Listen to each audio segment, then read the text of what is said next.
the coffee down, now. Hands on the hood. I'm not a threat. I'm standing still. Lower your voice. I said now! You don't get to decide out here. You're escalating this. For no reason. You refusing orders? That's detention. Just say the crime. Say it for the camera. Turn around. The shout shattered the humid stillness of a Tuesday morning in Macon, Georgia. It was 11:45 a.m. The sun was high and unforgiving, beating down on the concrete forecourt of the Chevron station on Eisenhower Parkway. Officer Kyle Braden, 27 years old and only 3 years into his tenure with the Macon Police Department, was already vibrating with adrenaline. His hand was hovering over his service weapon, his posture rigid, his face flushed with a mix of heat and aggression. He was yelling at a man who was standing perfectly still. The man he was screaming at was Major Elias Thorne, United States Marine Corps, retired. At 58 years old, Elias didn't look like a threat. He looked like a man who had earned his rest. He was wearing pressed khakis, a collared polo shirt tucked in with military precision, and polished leather loafers. He was holding a large styrofoam cup of black coffee in his left hand. He wasn't reaching for anything. He wasn't running. He wasn't arguing. He was simply looking at Officer Braden with the calm, flat effect of a man who had seen things in Fallujah and Helmand Province that would make this young officer weep in his sleep. "Officer," Elias said, his voice a deep, steady baritone that carried over the hum of the gas pumps. "I am drinking a cup of coffee that I just purchased. My vehicle is right here. I am waiting for a friend. There is no need for this volume." "I told you to get on the hood," Braden barked, stepping closer, invading Elias's personal space. "We have a zero-tolerance policy for loitering at this station. The owner has complained about vagrants harassing customers. You've been standing here for 20 minutes. You need to identify yourself or you're going for a ride." Elias took a slow sip of his coffee, never breaking eye contact. He saw the badge number 4922. He saw the name tag K. Braden, and he saw the fear behind the aggression. Elias knew that look. He had seen it on the faces of green recruits in the sandbox right before they made a fatal error. But this wasn't a war zone. This was a gas station in the United States of America, the country Elias had bled for. "I am a paying customer, Officer Braden," Elias said, reading the name tag aloud. "I have my receipt in my pocket. Standing by my own vehicle while consuming a purchased beverage is not loitering, it is conducting business, and I am certainly not a vagrant." Officer Braden didn't like that. He didn't like the tone. It wasn't submissive. It wasn't fearful. It was the tone of an equal or perhaps a superior. Braden had joined the force looking for respect, looking for that rush of authority. He wasn't used to black men in their late 50s looking down at him with disappointed eyes. "I'm not asking you, I'm telling you," Braden snapped, unlatching the retention strap on his holster. "Put the coffee down. Now. This is an investigatory detention. I need to see ID. Before we go any further, I need you to understand exactly what is happening here. This isn't just a bad stop. This is a collision between two worlds. On one side, a young man with a badge and a chip on his shoulder the size of Texas. On the other, a decorated field-grade officer who led battalions into combat. If you believe that respect is earned and not just given because of a badge hit that like button right now, tell me in the comments where are you watching from? And would you have kept your cool like Elias? Because what happens next is going to make your blood boil. Elias Thorne did not put the coffee down. He held it comfortably, his body angled slightly away from the officer, a non-threatening stance but a defensive one. He knew the law better than the man trying to enforce it. After retirement, Elias had spent 3 years working as a liaison for Veteran Affairs, dealing constantly with legal advocacy. He knew the Fourth Amendment like he knew the Marine Corps Rifleman's Creed. "Officer Braden," Elias said, his voice dropping an octave, becoming even more deliberate. "You use the term investigatory detention. That implies a Terry stop. For a Terry stop to be lawful, you must have reasonable, articulable suspicion that I have committed a crime, am committing a crime, or am about to commit a crime. Loitering requires intent to beg, gamble, or solicit. I am standing by a 2024 Ford F-150 King Ranch that belongs to me drinking coffee. Please articulate the specific crime you suspect me of." Braden blinked.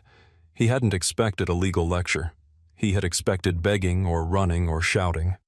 "You're refusing to identify?" Braden asked, his voice tightening. "That's obstruction." "It is not obstruction to refuse a consensual encounter," Elias corrected him. "Georgia is not a stop-and-identify state unless there is reasonable suspicion of criminal activity. You have not articulated a crime. Therefore, I am not required to provide my papers. I am not a threat to you. My hands are visible. I am asking you politely to let me finish my coffee and wait for my friend in peace." "You're being smart with me," Braden sneered. He looked around. The gas station was busy. A few people at the pumps had stopped fueling their cars. A woman in a minivan was watching. A man in a delivery uniform had paused near the air pump. Braden felt the eyes on him. He felt his authority slipping away, evaporating in the humid air. He couldn't walk away now. If he walked away, he looked weak. He looked like he had been told what to do by an old man. "I'm not being smart," Elias said. "I'm being a citizen. I'm exercising the rights I fought to protect. You're making a mistake, son. A very expensive mistake. Look at me. Do I look like a vagrant? Do I look like I'm harassing anyone? The only harassment happening here is coming from you." "Don't call me son," Braden spat. "I'm a police officer, and I'm determining that your presence here is causing a disturbance. You're arguing in a public place. That's disorderly conduct." Elias almost laughed. It was tragic, really. The circular logic. I am bothering you, so you are annoyed, and because you are annoyed, I am being disorderly. "I haven't raised my voice," Elias said calmly. "I haven't used profanity. I haven't made a threat. I am answering your questions. That is not disorderly conduct. Officer, look at the camera above the door behind me. Look at the camera on the pump. Everything is being recorded. Do you really want to explain to your sergeant why you arrested a 58-year-old man for drinking coffee?" Braden's face turned a shade of crimson that clashed with his dark blue uniform. He stepped forward, aggressive, closing the gap to less than 2 feet. He was trying to provoke a reaction.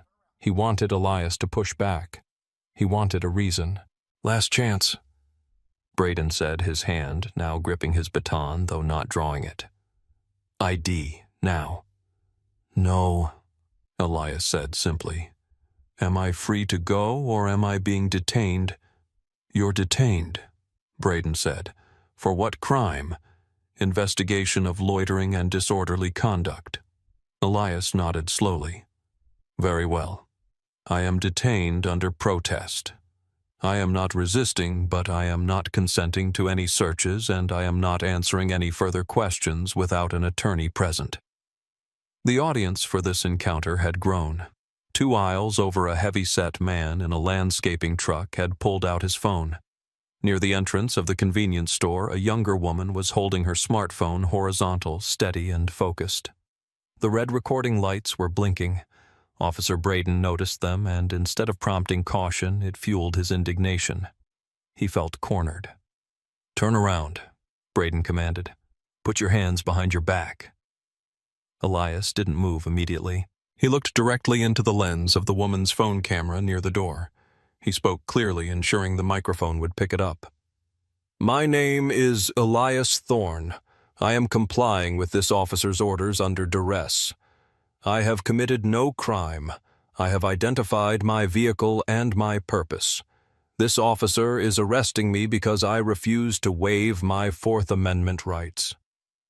"Turn around," Braden shouted, reaching out and grabbing Elias's left arm. "I am turning," Elias said, his voice steel. "Do not jerk my arm, officer. I have a reconstructed shoulder from a combat injury. I will move slowly."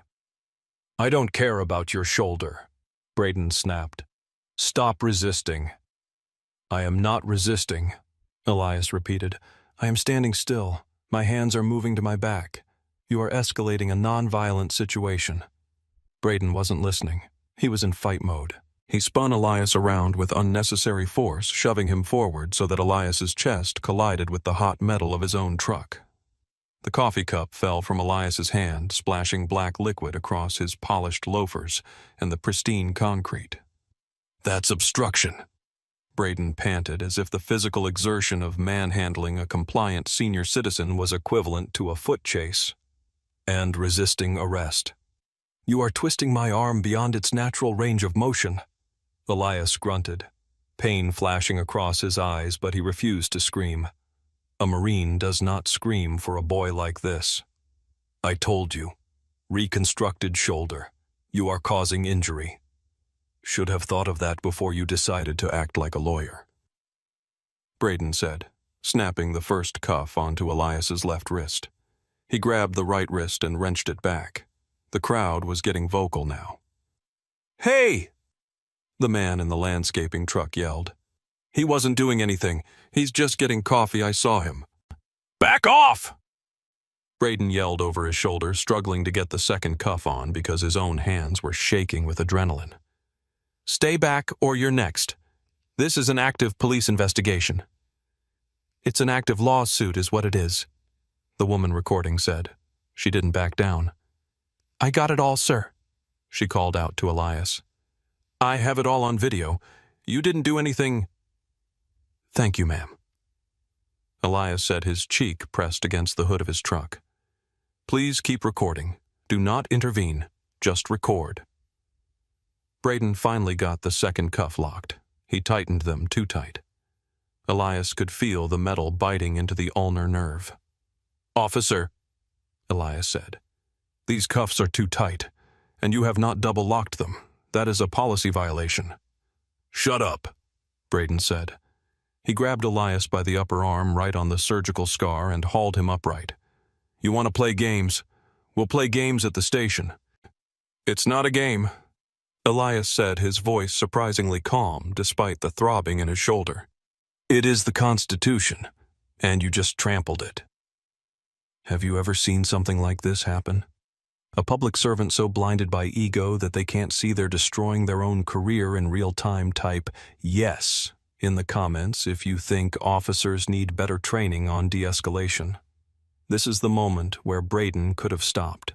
He could have issued a warning. He could have just walked away. But he didn't. He chose the path of destruction. Braden marched Elias to the patrol car parked near the air pumps.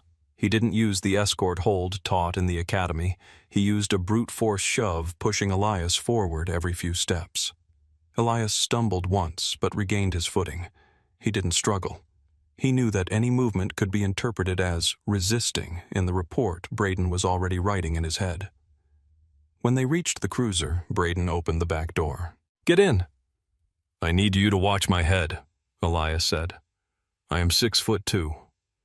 Braden didn't place his hand on Elias's head to guide him a standard courtesy and safety procedure. He simply pushed down on Elias's shoulder, forcing him into the cramped back seat. Elias had to twist awkwardly to avoid hitting his head on the doorframe, sending another jolt of fire through his injured shoulder. The door slammed shut. The lock clicked. The air conditioning in the back was non-existent, just the stagnant hot air of the Georgia noon. Elias leaned back against the hard plastic seat. He closed his eyes for a second, centered himself, and began the mental checklist. Name of Officer Kyle Braden. Badge 4922. Time of arrest 11:52 a.m. Witnesses. 2 confirmed recording. Charges stated: loitering, disorderly obstruction. Probable cause non-existent. Injuries: rotator cuff aggravation. Wrist abrasion. He opened his eyes and looked through the plexiglass divider. Braden was in the driver's seat, breathing heavy, typing something into the computer terminal. He looked flustered. He was already trying to justify it. "You comfortable back there?" Braden asked, looking in the rearview mirror. His voice had a tremble in it now. The adrenaline dump was fading and the reality was setting in. "I have been in worse places, officer," Elias said. "I spent 6 months in a foxhole in the Euphrates Valley. This is luxury compared to that. But I will tell you this, you have violated my civil rights under color of law. Title 42, Section 1983. You are personally liable. Yeah, everyone's a lawyer, Braden muttered. He put the car in drive and pulled out of the gas station tires, screeching slightly as he turned onto the parkway. The drive to the precinct took 15 minutes. Elias sat in silence. He didn't beg. He didn't ask for water. He didn't ask to be let go. He simply watched the city pass by, the city he had returned to after 25 years of service, hoping for a quiet retirement. He thought about the friend he was supposed to meet, Colonel Jenkins. Jenkins would be wondering where he was. Jenkins, who was currently the city councilman for District 3. Elias shifted his wrists, testing the cuffs. Still too tight. His hands were starting to go numb.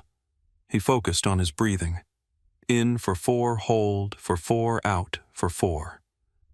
Braden drove fast, aggressive lane changes, flashing his lights to get through a red light even though he wasn't running code. He was angry. He was angry that Elias wasn't scared. You know, Braden said, trying to regain control of the narrative. If you had just shown me your ID, we wouldn't be here. You did this to yourself. I did nothing to myself, officer, Elias replied. I exercised my rights. You chose to violate them. There is a difference. A man who trades liberty for safety deserves neither, and a man who trades his integrity for a power trip deserves no badge. We'll see what the sergeant says, Braden scoffed. Yes, Elias said, a small, grim smile touching his lips. We certainly will. The patrol car rolled into the secured sally port of the downtown precinct. The heavy metal gate rattled shut behind them, sealing out the sunlight. Braden killed the engine. He got out, opened the back door, and hauled Elias out. Let's go. Booking. They walked through the concrete hallways, the fluorescent lights buzzing overhead. They reached the booking desk, a high counter separated by reinforced glass. Behind the desk sat Desk Sergeant Thomas Miller. Miller was 55, a black man with graying temples and tired eyes. He had been on the force for 30 years. He had seen everything. He was marking paperwork when the door buzzed and Braden walked in, guiding Elias by the elbow. Miller didn't look up immediately. What do you got, Braden? Disorderly conduct, loitering obstruction, Braden announced proudly, puffing his chest out. Refused to ID caused a scene at the Chevron on Eisenhower. Belligerent. Sergeant Miller looked up. His eyes moved from Braden to the man in handcuffs. He froze. The pen dropped from his hand and clattered onto the desk. Major Thorne, Miller asked, his voice barely a whisper. Elias nodded politely. Good afternoon, Sergeant Miller. I trust the family as well. Braden looked between them, confusion knitting his brow. You know this guy, Sarge. Miller stood up slowly. His chair scraped loudly against the floor. He ignored Braden entirely. He looked at Elias with an expression of horror and profound respect. Officer Braden, Miller said, his voice dangerously low. Take those cuffs off, right, now. Sarge, he was resisting. He refused to ID. He was... Take them off, Miller roared, his voice echoing off the cinderblock walls. Do you know who this is? This is Major Elias Thorne. He's a Silver Star recipient. He runs the Veterans Legal Defense Fund. He was the keynote speaker at the Police Academy graduation last year. The graduation you attended. Braden's face went pale. The color drained out of him so fast it looked like he might faint. He looked at Elias, really looked at him for the first time. He saw the bearing. He saw the discipline. I didn't know, Braden stammered. He wouldn't show me his ID. He was loitering. Loitering. Miller walked around the desk. He pulled the key from his own belt. He pushed Braden aside roughly. Major, I am so sorry. I am so sorry. Miller unlocked the cuffs. Elias brought his hands forward. His wrists were deeply indented, the skin broken and bleeding slightly where the metal had dug in. He rubbed his left shoulder, grimacing. "Thank you, Thomas," Elias said softly. "It's not your fault." "Braden," Miller said, not looking back at the young officer. "Go to the captain's office. Don't stop at the vending machine. Don't stop at the bathroom. Go to Captain Reynolds' office and sit down and pray." "But Sarge, the paperwork—" "There is no paperwork yet," Miller snapped. "Get out of my sight before I rip that badge off your chest myself." Braden fled. He walked fast, his head down the swagger completely gone. Miller looked at Elias's wrists. "We need to get a medic to look at these. And that shoulder doesn't look right." "The shoulder will hold," Elias said. "But Sergeant, we have a problem.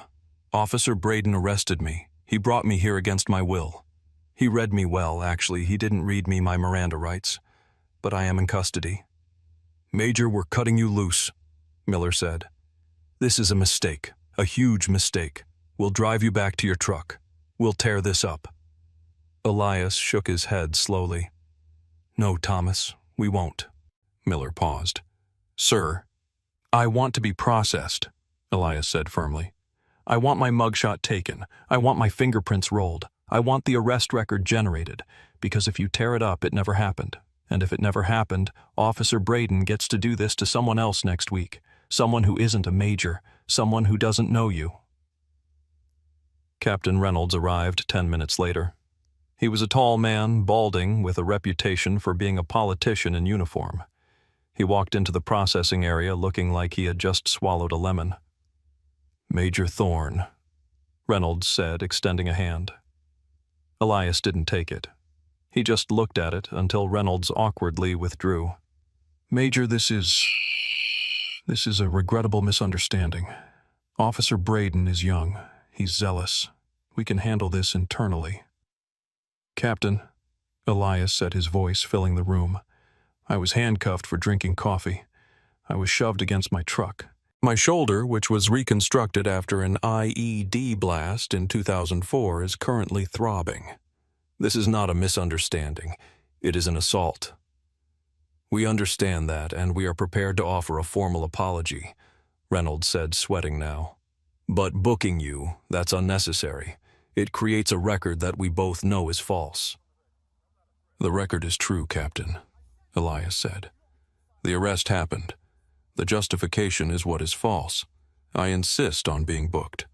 I want the charges of loitering and obstruction formally entered, and then I will post bail, and then I will call my attorney." Reynolds looked at Miller. Miller shrugged helplessly. "He knows the procedure better than we do, Captain." "Major, please," Reynolds pleaded. "Think about the optics, for the department, for the city." "I am thinking about the Constitution, Captain. Something your officer forgot. You have a systemic problem here. Braden felt comfortable doing what he did because he thought I was a nobody. He thought I was just an old black man he could push around. You don't fix that by hiding it. You fix it by exposing it." Elias stepped up to the fingerprint scanner. "Roll them, Sergeant Miller. That is an order." Miller sighed a heavy, sad sound. "Yes, Major." They went through the motions, the photos, the prints, the property inventory. When they got to the contents of Elias's pockets, Miller pulled out the wallet. He opened it and saw the retired military ID, the VA card, and the receipt from Chevron. "Receipt timestamp 11:40 a.m. Miller read aloud for the record. "Item large black coffee, $1.49. He arrested a man for $1.50 coffee," Reynolds muttered, rubbing his temples. "I'm going to kill him." "You won't have to," Elias said coolly. "The lawsuit will do the job for you." After the processing was complete, Elias was allowed to make his call. He didn't call his wife first. He called Colonel Jenkins, the city councilman. "Jenkins," Elias said when the phone picked up. "Elias, where are you? I've been at the diner for 20 minutes. "I'm at the precinct central booking." "What, did you get rear-ended?" "No, I've been arrested for loitering." There was a silence on the other end of the line, a silence that was heavy with potential energy. "Stay right there," Jenkins said, his voice ice-cold. "I'm coming down, and I'm bringing the press." The fallout was not a ripple, it was a tsunami. By Wednesday morning, the video recorded by the young woman at the gas station had hit Twitter. By Wednesday afternoon, it was on the national news. The contrast was visually stunning. The calm, distinguished older man standing still and the frantic, aggressive young officer screaming commands. The audio was crystal clear. "I am drinking a cup of coffee." Major Elias Thorne's mugshot was plastered everywhere, but it didn't look like a criminal's mugshot. He held his chin high, his eyes fierce and defiant. It looked like a portrait of courage. On Thursday, Elias filed a federal lawsuit in the U.S. District Court for the Middle District of Georgia. Thorne versus City of Macon officer Kyle Braden et al. The complaint was 40 pages long. It detailed Fourth Amendment violations. 14th Amendment violations, assault, battery, false imprisonment, and emotional distress. The Macon Police Department tried to get ahead of it. They released a statement saying, "The incident is under investigation." But then the body camera footage was released. Elias had demanded it during the discovery phase, which his lawyers accelerated with an emergency injunction.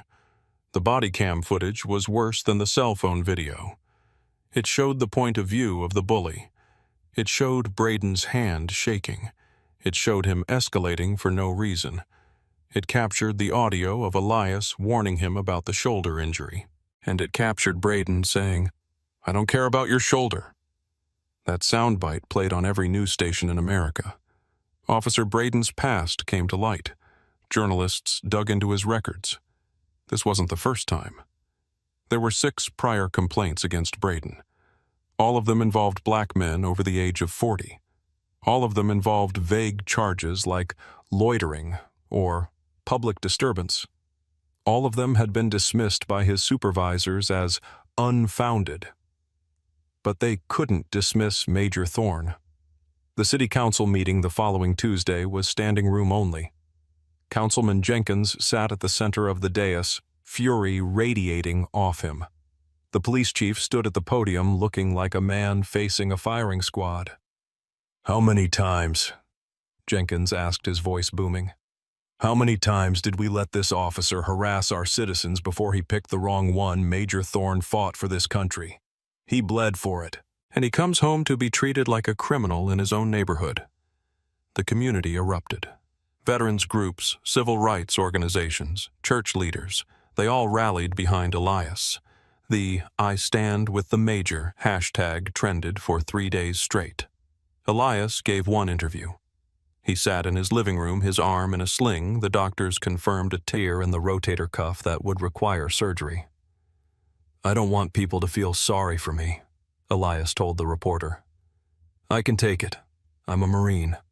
I want you to worry about the man who isn't a major, the man who works 2 shifts at the factory and stops for gas. If Braden had done this to him, that man would be in jail right now. He would have lost his job. He would have a criminal record. That is who I am fighting for." Justice, when it finally came, was swift and absolute. Officer Kyle Braden was terminated for cause 21 days after the incident. The Internal Affairs investigation concluded that he had violated 14 separate departmental policies, lied in his initial report, and used excessive force. He was stripped of his certification, meaning he could never work as a police officer in the state of Georgia again. The city of Macon didn't want to go to trial. They knew a jury would destroy them. They settled with Major Thorne for $1.2 million. But the story doesn't end with a check. Elias Thorne took that money, every single cent of it, and he didn't buy a new truck. He didn't go on a cruise. He founded the Guardian Legal Initiative, a nonprofit dedicated to providing top-tier legal defense for veterans and elderly citizens who are wrongly detained or arrested by police. 6 months later, Elias stood at the podium of the same Chevron station. It had been renamed as a community safe spot. A plaque was being dedicated. The sling was gone, but the stiffness in his shoulder remained a permanent reminder. He looked out at the crowd. He saw Sergeant Miller, who had testified truthfully against Braden. He saw Councilman Jenkins. And he saw young people, teenagers, holding signs that said, "Respect our elders." "We speak a lot about freedom," Elias said to the crowd. "But freedom is not just a word in a song. It is the ability to stand on your own 2 feet in your own town and drink a cup of coffee without fear. That is what we fought for overseas, and that is what we must fight for here, not with guns, but with truth, with cameras, with the law." He paused, looking directly at the camera streaming the event. "Authority without accountability is tyranny," Elias said. "And to every officer watching this, we respect the badge. But you must respect the people. The badge is heavy. If you cannot carry the weight of it with honor, then take it off." The applause was deafening. It's quiet now at the Chevron on Eisenhower Parkway. The sun still beats down hot and heavy, but things are different. The officers who patrol that beat wave at the folks standing by their cars. They smile. They remember the major. This story isn't just about a bad cop. It's about the strength of character. It's about a man who had the power to fight back and chose to use that power to protect others. It reminds us that dignity isn't something anyone can take away from you unless you let them. What would you have done if you were in Elias's shoes? Would you have been able to keep your cool while being handcuffed, or would the anger have taken over? It's a hard question, but it's one we all need to ask ourselves. Thank you for watching. If this story moved you, if it made you think about the meaning of service and justice, please share it. Leave a comment below with your thoughts on the settlement. Was it enough? And remember, stand tall, stand firm, and always know your rights. See you in the next one. Turn around, hands behind your back, now. Officer, I'm a 62-year-old disabled veteran. My hands are empty. You're refusing my order, that's This resisting. camera is recording you escalating a non-existent threat. Last warning. Force me down, and you cause permanent damage. You'll answer for this. Officer, I am a 62-year-old man recovering from shrapnel surgery in my left hip. If you force me to the concrete, you will be causing permanent damage to a disabled veteran. My hands are empty. I am compliant. But your body camera is recording the fact that you are escalating a non-existent threat. It was 10:45 on a Tuesday morning in a quiet, manicured cul-de-sac in Charlotte, North Carolina. The sun was shining, the birds were singing, and Officer Kyle Miller, 26 years old and full of adrenaline that had no business being, there was currently twisting the arm of a man who had cleared rooms in Fallujah and led convoys through the Arghandab River Valley. The man being pressed against the warm aluminum siding of his own garage door was Marcus "Gunny" Thorne. He wasn't panicking, he wasn't begging, he was calculating. Officer Miller had absolutely no idea who he was holding. He didn't know that the suspect had retired as a gunnery sergeant after 24 years in the Marine Corps. He didn't know that Thorne held a Silver Star for valor. All Miller saw was a large black man in a grease-stained t-shirt holding a wrench in the driveway of a $500,000 home, and his bias had filled in the rest of the narrative. "I told you to spread your legs," Miller shouted, kicking Thorne's ankles apart. Thorne winced as his bad hip flared with sharp electric pain, but he didn't break his posture. He had endured worse handling from enemy combatants than he was currently getting from this hyper-aggressive public servant. "Officer," Thorne said, his voice dropping to that terrifyingly calm register that every Marine knows means danger. "You are currently detaining me on my private property. You have not articulated a crime. You have not stated a reasonable suspicion.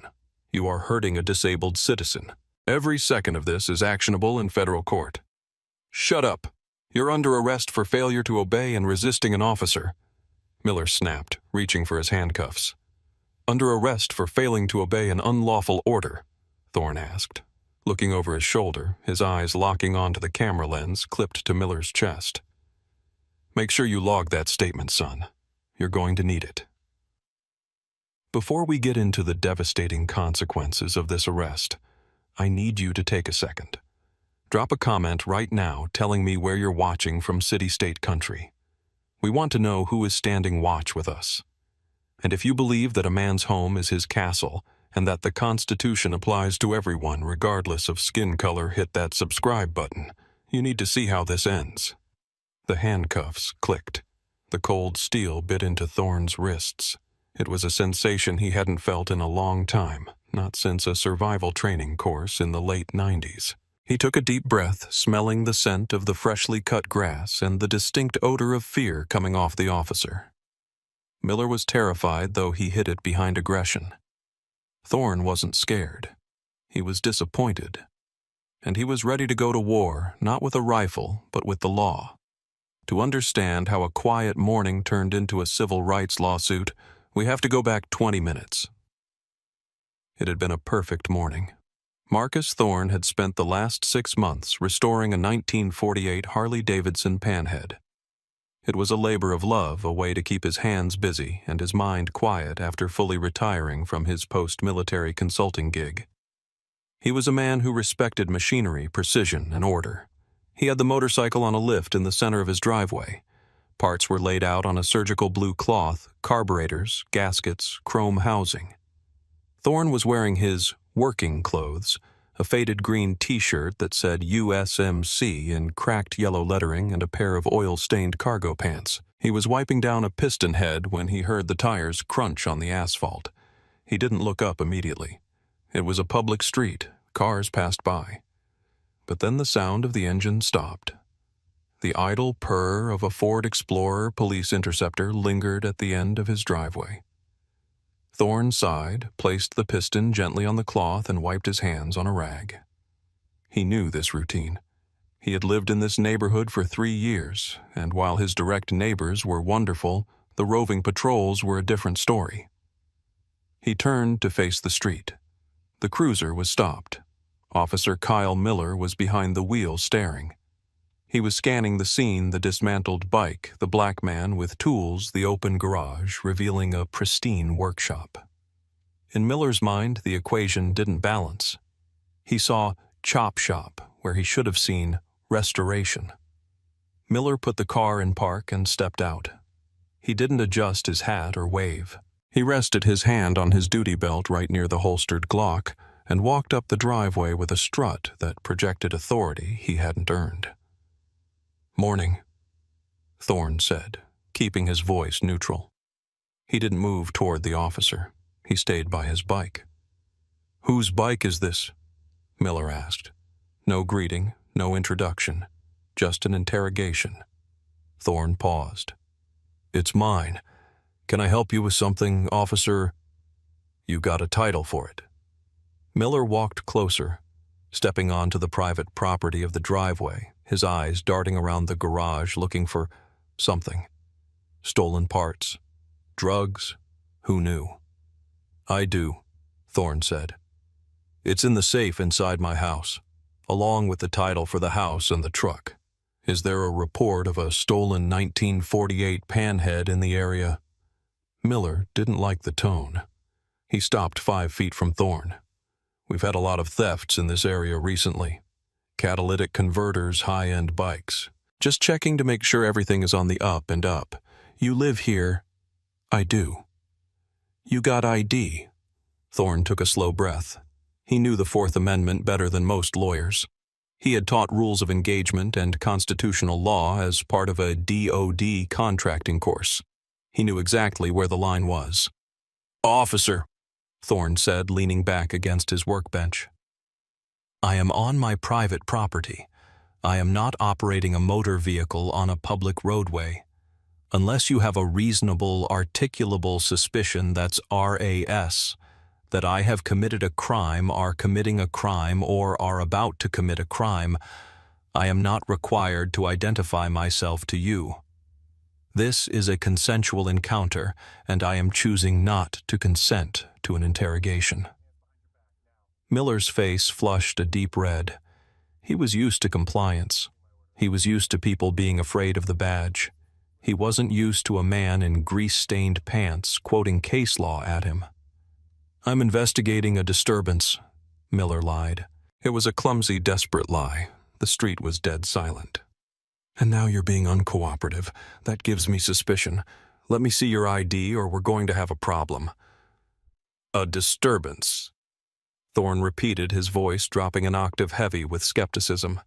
He gestured to the empty, silent cul-de-sac. "The only disturbance on this block, officer, is you trespassing on my driveway.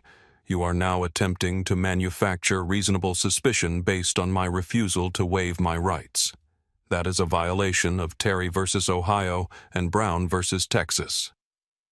Officer Miller stepped closer, invading Thorne's personal space. The young officer was posturing, trying to use physical proximity to intimidate a man who had stared down warlords.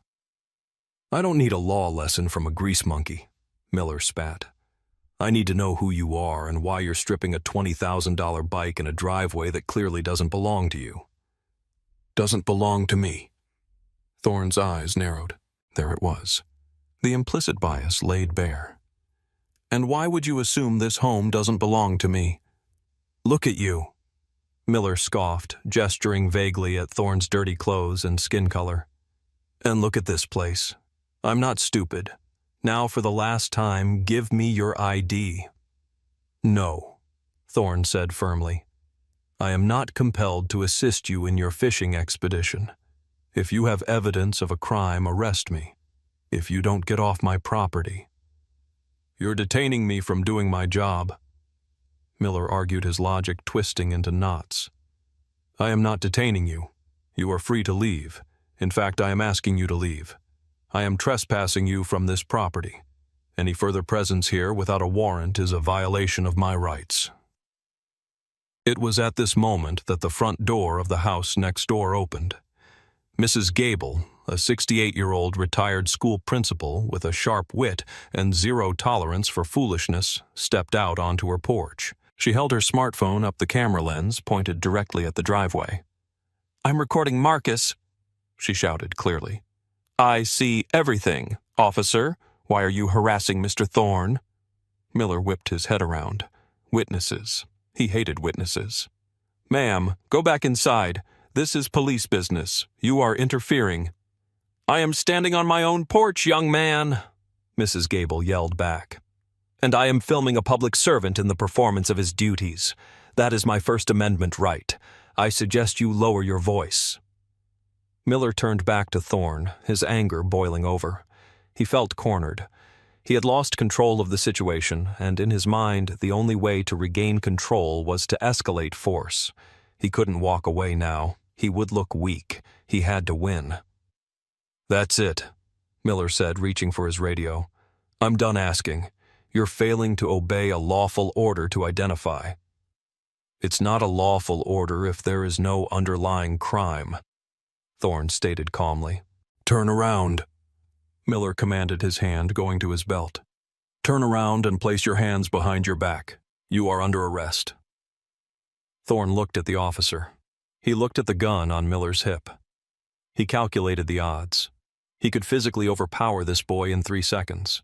He knew the leverage points. He knew the takedowns.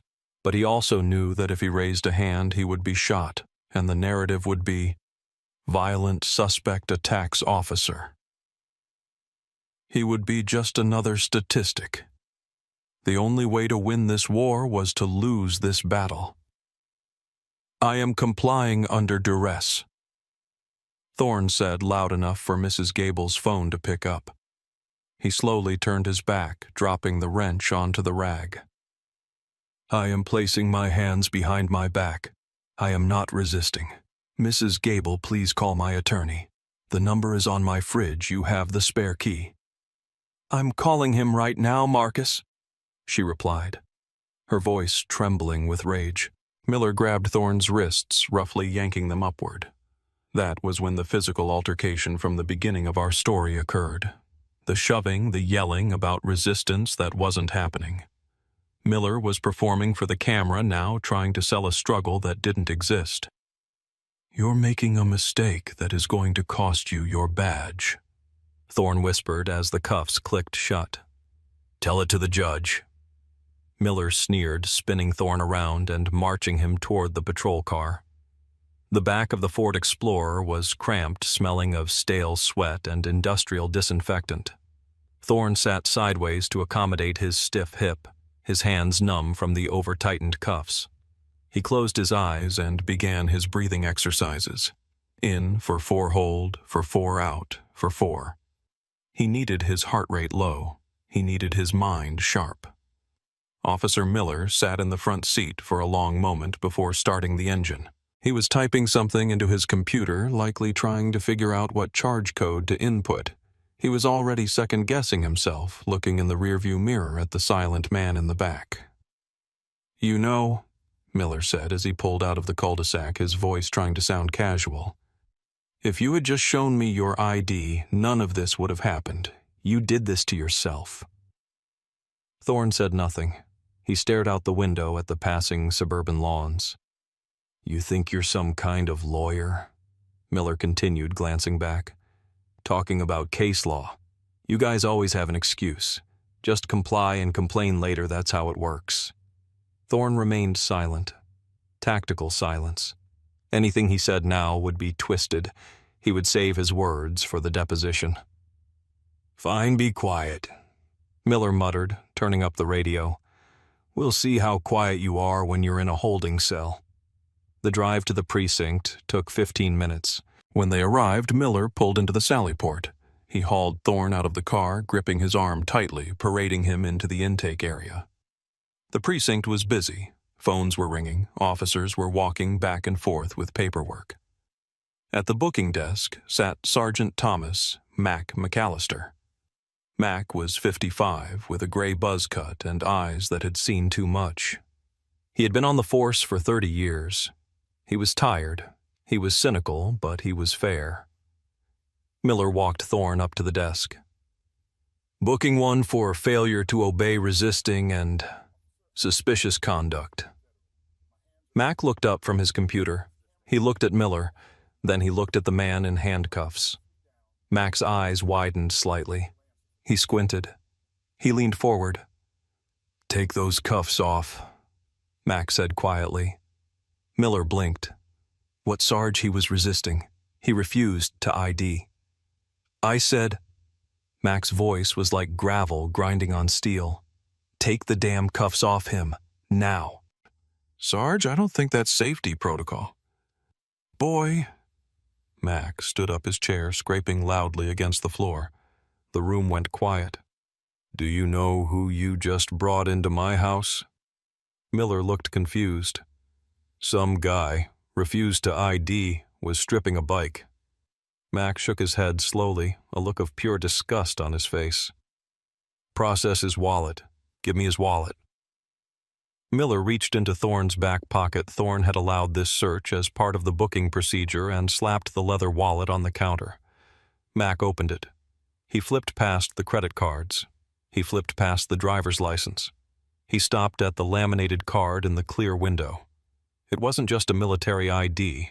It was a retired status card coupled with a current Department of Defense contractor clearance badge, level top secret.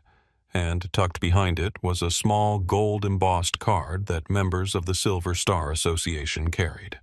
Mac looked at the name on the ID Marcus L. Thorne. Gunnery Sergeant U.S.M.C. retired. Mac looked up at Thorne. "Gunny." He nodded respectfully. "I saw you speak at the VFW last month about police ethics and community engagement." "Sergeant," Thorne replied calmly. "I'd shake your hand, but—" He gestured with his head to his bound wrists. Mac glared at Miller. "Unlock him, and then go sit in the captain's office. Don't speak to anyone, don't touch a radio, just sit." Miller's face went pale. "Sarge, he wouldn't show ID." "Did he commit a crime, Miller?" Mac asked, his voice rising. He was suspicious." "Unlock him," Mac roared. Miller fumbled with the key. His hands were shaking. He unlocked the cuffs and Thorne rubbed his wrists, grimacing as the blood flow returned. "Thank you, Sergeant," Thorne said, massaging the red indentations on his skin. "I am terribly sorry, Mr. Thorne," Mac said, coming around the desk. I need to get the watch commander down here. This is a mess. It is, Thorne agreed. But before you call him, I need you to preserve evidence. I want the body cam footage from Officer Miller locked immediately so it cannot be deleted or edited. I want the GPS logs from his cruiser, and I want a copy of the dispatch call log to prove that no one called in a theft. You'll have it, Mac promised. Miller, get out of my sight. Miller walked away.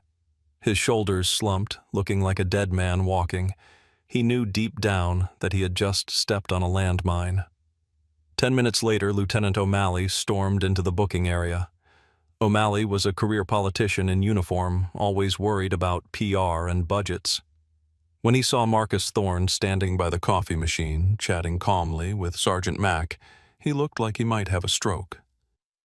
Mr. Thorne, O'Malley said, extending a hand, sweating profusely. I'm Lieutenant O'Malley. I just heard from Mac. There seems to be a terrible misunderstanding.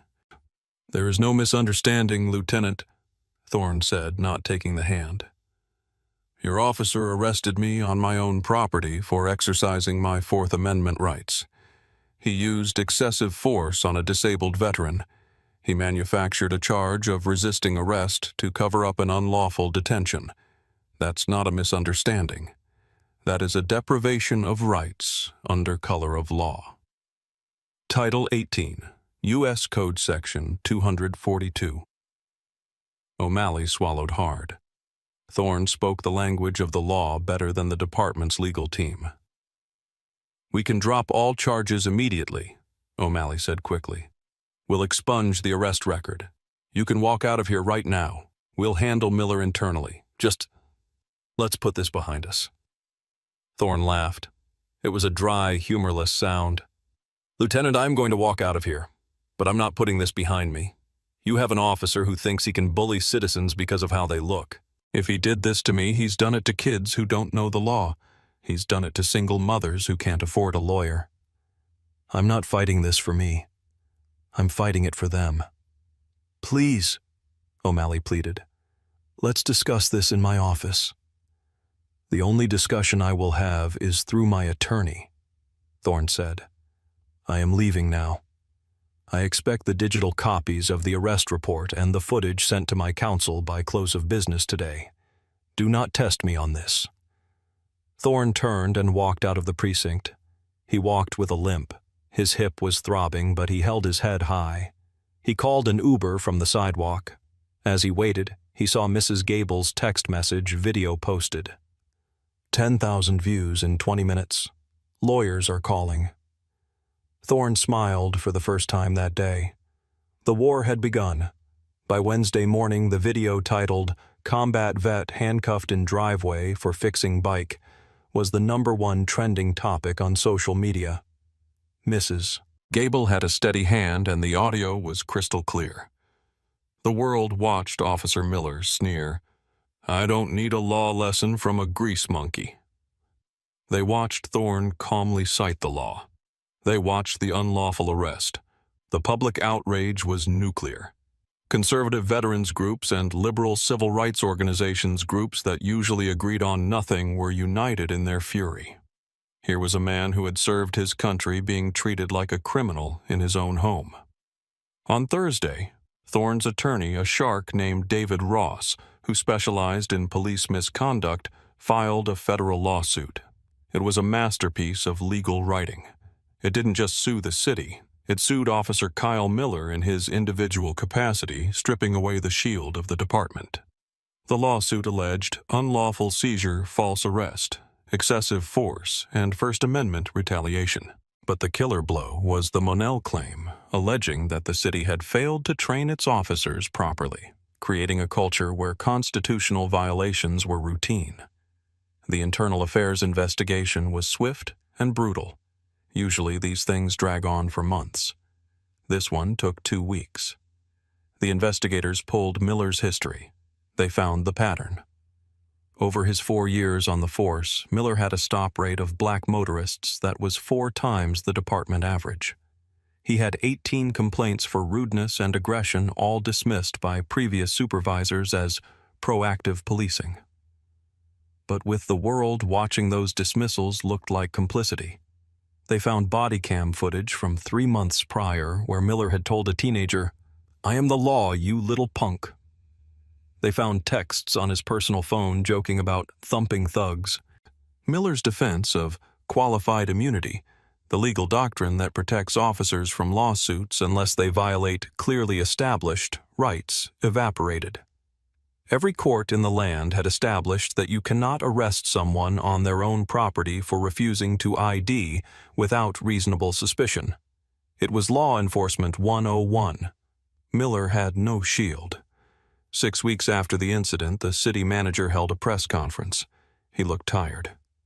"Effective immediately, Officer Kyle Miller has been terminated from the Charlotte Police Department for cause," he announced.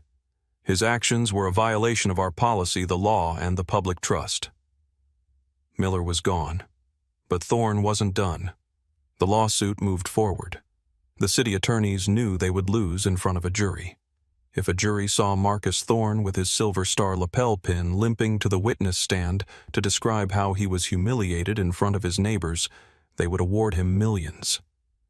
They settled. The check was for $850,000. Marcus Thorne didn't buy a new car. He didn't go on vacation. He took the check, endorsed it, and walked it over to the Veterans Legal Defense Fund, a non-profit that provided free legal counsel to veterans facing issues with law enforcement or the VA.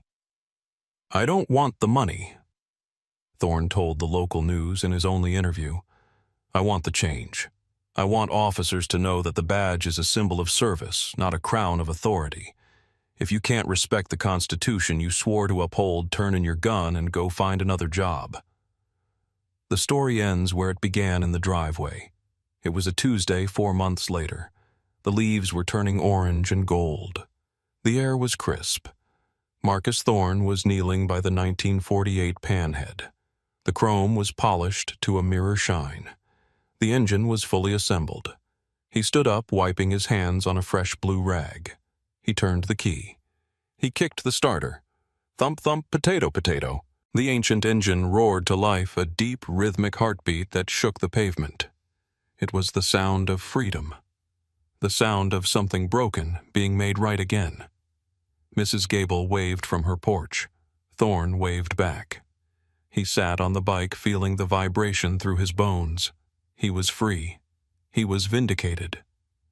But as he looked down the street, waiting for the oil to warm up, he felt a lingering tightness in his chest.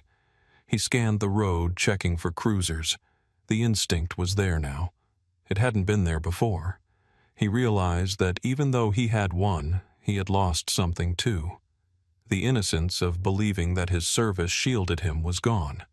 He was just a man in America, and that meant he had to be watching always. But he was ready. He had his camera installed on the bike now. He had his law. He had his voice. What would you have done if you were in Gunny Thorne's boots? Would you have handed over your ID just to keep the peace? Or would you have stood your ground for your rights? Let me know in the comments below. And remember, rights are like muscles. If you don't exercise them, you lose them. Stay safe, keep your cameras rolling, and I'll see you in the next story. Get on the ground, now! You're trespassing! Officer, I'm standing still. Hands visible, no weapon, you have no cause. I've got reports. Last warning, ground! Trespassing requires no permission. I hold the deed, you're detaining me unlawfully. Turn around, now! Articulate your suspicion, this ends your career. The shouting shattered the peaceful mid-morning atmosphere of the Oakwood Gardens apartment complex. Birds that had been chirping in the crepe myrtles scattered into the sky. But the man standing by the edge of the community pool didn't flinch. He didn't drop to his knees. He didn't raise his voice. He stood with the kind of stillness that isn't born of fear, but of absolute granite-hard discipline. "Officer," the man said, his voice a deep resonant baritone that carried easily across the water without shouting. "I am standing still. My hands are visible. I have no weapon. You are escalating a consensual encounter into a seizure without cause.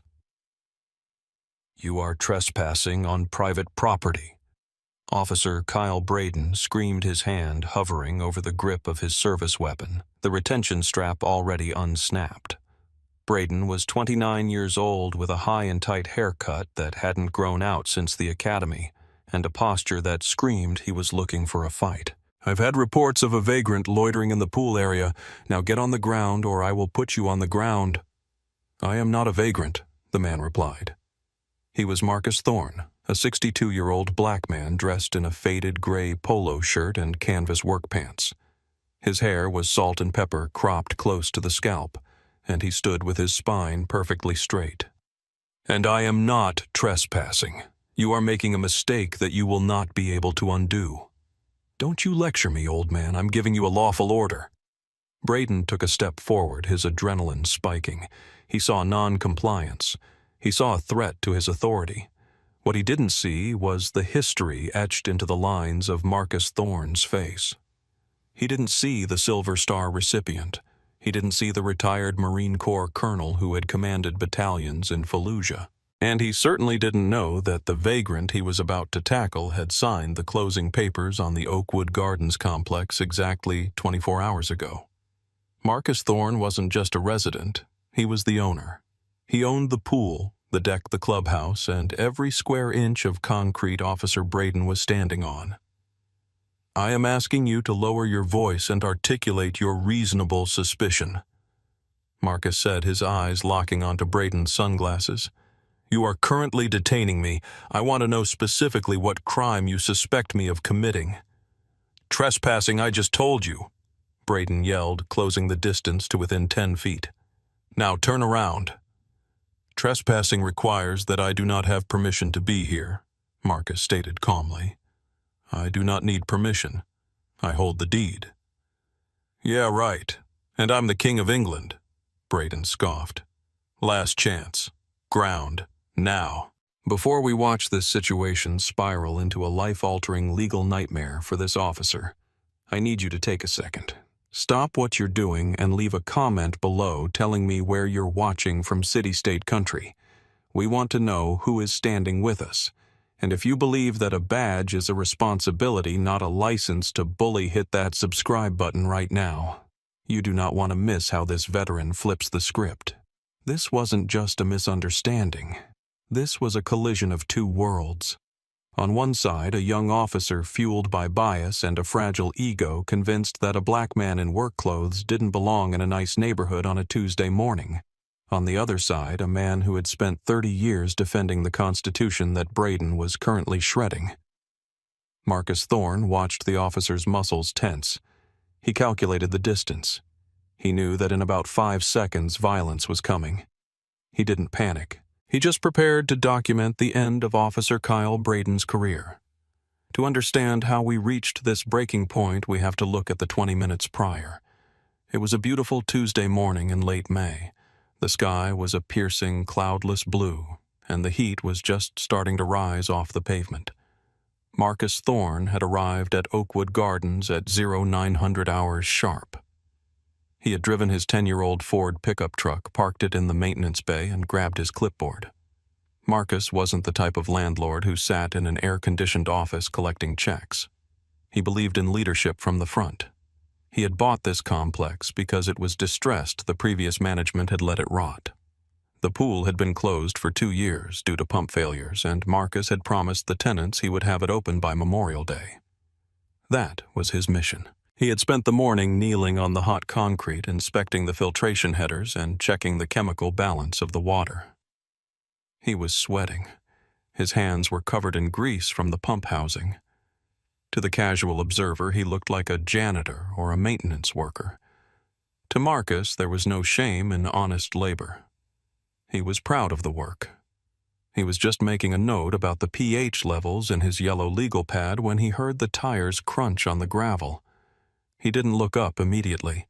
He assumed it was a delivery truck or perhaps a tenant heading to work late. Then came the door slam. Distinctive, aggressive. Marcus stood up and wiped his hands on a rag tucked into his belt. He turned to see a patrol cruiser parked diagonally across 2 handicap spots near the clubhouse entrance. Officer Kyle Braden was already out of the vehicle, adjusting his utility belt, scanning the area behind dark aviator sunglasses. Braden saw Marcus instantly. In Braden's mind, the equation was simple. Oakwood Gardens was a transitioning neighborhood, meaning it was trying to get better.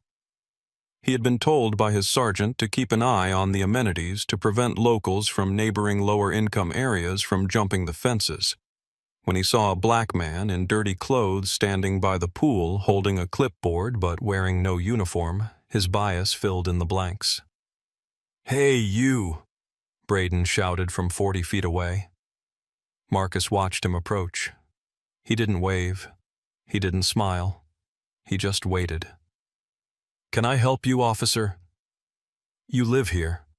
Braden asked, stopping at the edge of the pool gate. He didn't open it yet. He rested his hand on the latch. "I'm inspecting the facility," Marcus replied. It was the truth. It wasn't the whole truth, but he was under no obligation to provide his biography to a public servant who hadn't even introduced himself. "I didn't ask what you're doing. I asked if you live here," Braden snapped. "We've had reports of people hopping the fence to use the pool." "The pool is empty, officer." Marcus gestured to the water, which was clear but still treating. "And the gate was unlocked." "Let me see some ID," Braden demanded, pushing the gate open. The metal hinges whined in the silence.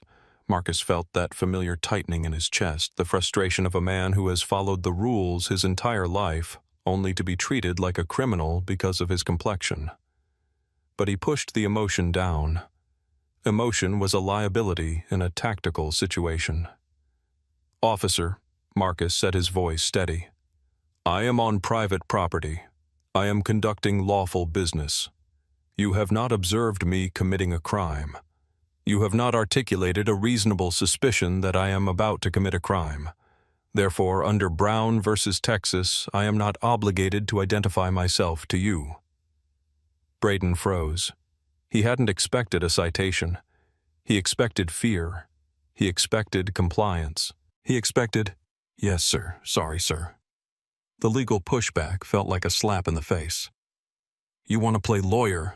Braden sneered, stepping onto the pool deck. "Okay, I can articulate suspicion. You fit the description of a suspicious person reported in this area. Vagrant male, black loitering. That gives me the right to ID you, so hand it over or you're going for a ride." "There is no such report," Marcus said calmly. "I have been here for 2 hours. No one has walked by. You are fabricating a call to justify an unlawful fishing expedition." "You calling me a liar?" Braden's voice rose an octave. "I am calling you untrained," Marcus said. And that was the moment the conversation ended and the confrontation began. The air between them seemed to vibrate with heat and tension. Above them, on the second and third floor balconies of the apartment complex, sliding glass doors were opening. Residents were stepping out. A woman in 3B, Mrs. Gable, who had lived there for 20 years, leaned over her railing. She was a retired schoolteacher, white, in her late 60s. She squinted down at the pool. "Is there a problem, officer?" she called out. "Stay back, ma'am, police business," Braden yelled without looking up, his eyes fixed on Marcus. Marcus didn't look up either, but he noted the witness. Good. "Officer," Marcus said, keeping his hands open and away from his waist. "Let's reset. My name is Marcus. I am authorized to be here. If you want to verify that, you can call the property management number listed on the sign right behind you, but I am not giving you my driver's license because you have no legal basis to demand it." "I don't need to call anyone. I'm investigating a trespassing complaint." Braden lied. He was committed to the lie now. He couldn't back down in front of the lady on the balcony. "And under state law, failure to identify during a lawful detention is a secondary offense, obstruction." "It is only obstruction if the detention is lawful," Marcus corrected him, channeling the tone he used to use when dressing down a junior lieutenant who had neglected to clean his weapon. "A detention requires reasonable articulable suspicion, RAS. Looking like a vagrant is not a specific articulable fact indicative of criminal activity. It is a bias, and the Fourth Amendment protects me from your bias." Braden's face flushed a deep, angry red. He was used to people who didn't know the law or people who knew it but were too scared to use it. He wasn't used to a man who stood like a statue and quoted Supreme Court logic. "I'm done arguing," Braden said, his voice dropping to a menacing growl. "You are being detained. Put your hands on your head." "Am I under arrest?" Marcus asked. "Or am I being detained?" "You're detained. Then I am not required to put my hands on my head. I am not a threat. I am standing still." "You are refusing a lawful order." "I am refusing an unlawful command designed to humiliate me," Marcus said. "There is a difference, one that your supervisor will explain to you later." Braden stepped into Marcus's personal space. He was close enough that Marcus could smell the stale coffee on his breath. Braden was trying to provoke a reaction. He wanted Marcus to push back, to flinch, to raise a hand. Any movement could be interpreted as assault on an officer or resisting. It was a trap Marcus had seen police set a dozen times in the news. Marcus went rigid. He focused on a point on the horizon. He regulated his breathing. In for 4 hold, for 4 out for 4. "You think you're smart, huh?" Braden whispered. "You think because you know some big words you can run this town, I run this beat. Not you. Now for the last time. ID. Now." "No," Marcus said. Simple. Final. Braden's hand twitched. He looked around. He saw Mrs. Gable on the balcony. He saw another man, a tenant named Mr. Henderson, stepping out onto his patio with a phone in his hand. The camera was pointed right at them. Braden felt the walls closing in. If he walked away now, he looked weak. He looked like he let a suspect talk him down. His ego, fragile and inflated by the badge, couldn't handle the retreat. He had to win. "That's it," Braden said, stepping back and unclipping his radio. "Dispatch show me 10 to 15 with 1 male subject at Oakwood Gardens. Non-compliant. Resisting." "I am not resisting," Marcus said clearly for the camera on the balcony. "I am asserting my rights." "Stop talking!" Braden screamed. "Turn around!" Marcus didn't move. He stood his ground not aggressively, but with the immovability of a mountain. He knew what was coming next. He braced his body, locking his knees slightly so he wouldn't be easily toppled. "You are making a career-ending mistake, son," Marcus said softly. "Don't call me son," Braden spat. And then he lunged. The physical contact was sudden and unnecessary. Braden grabbed Marcus's left wrist and wrenched it behind his back with enough force to tear a rotator cuff in a man less fit than Marcus. Marcus didn't grunt. He didn't pull away. He allowed the arm to be manipulated, leaning his torso forward to alleviate the pressure on his shoulder joint. "Stop resisting. Stop fighting me," Braden yelled for the benefit of the witnesses, despite the fact that Marcus was perfectly limp. "I am not resisting." Marcus repeated, his voice tight with pain but controlled. "I am complying with your physical force." Braden kicked Marcus's legs apart, forcing him to spread his stance. He jammed his knee into the back of Marcus's thigh. "Give me your other hand." Marcus slowly brought his right hand behind his back. He wasn't going to give Braden an excuse to use the taser or the baton. He felt the cold steel of the handcuffs bite into his wrists. Braden ratcheted them tight, too tight. "You're under arrest for trespassing, obstruction of justice, and disorderly conduct." Braden panted, the exertion mostly from his own adrenaline rather than any struggle. "Disorderly conduct?" Marcus asked, his cheek pressed against the rough stucco of the pool house wall where Braden had pushed him. "I haven't raised my voice once. You are the only one creating a disturbance, officer." "Shut up." Braden hauled Marcus upright and spun him around. "You have the right to remain silent. Use it." "I know my rights," Marcus said, looking Braden dead in the eye.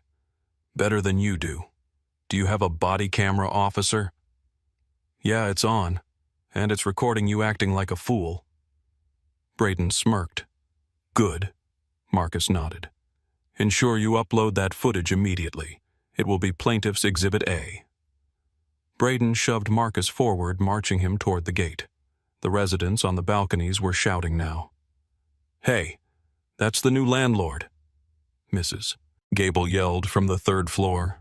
Officer, he owns the building. Braden paused for a fraction of a second. The words filtered through his rage. Landlord owns the building. But his brain rejected the information. It didn't fit his narrative. The guy was in dirty work clothes. He was sweating. He was black. Landlords wore suits. Landlords were somewhere else. This lady was confused. Back inside, ma'am, Braden yelled back. Do not interfere or you're next. You are ignoring exculpatory evidence, Marcus said as they walked. Witnesses are identifying me as the property owner. You have a duty to investigate that claim before removing me. I don't have a duty to listen to screaming neighbors. Braden grunted, pushing Marcus toward the cruiser. We'll sort it out at the station. If you really own the place, you should have just showed me your ID.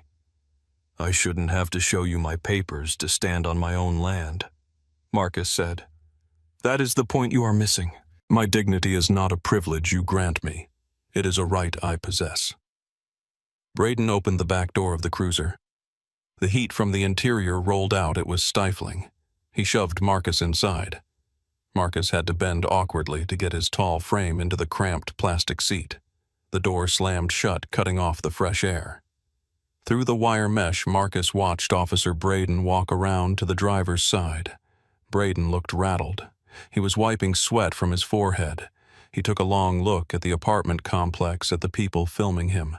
He knew deep down that something felt wrong, but he had the handcuffs on now. There was no going back. The only way out was through. He had to book this guy. He had to make the charges stick. Marcus leaned his head back against the seat. His shoulders throbbed. The handcuffs were cutting off circulation to his thumbs, but a cold, tactical calm settled over him. He closed his eyes for a moment. He wasn't a prisoner.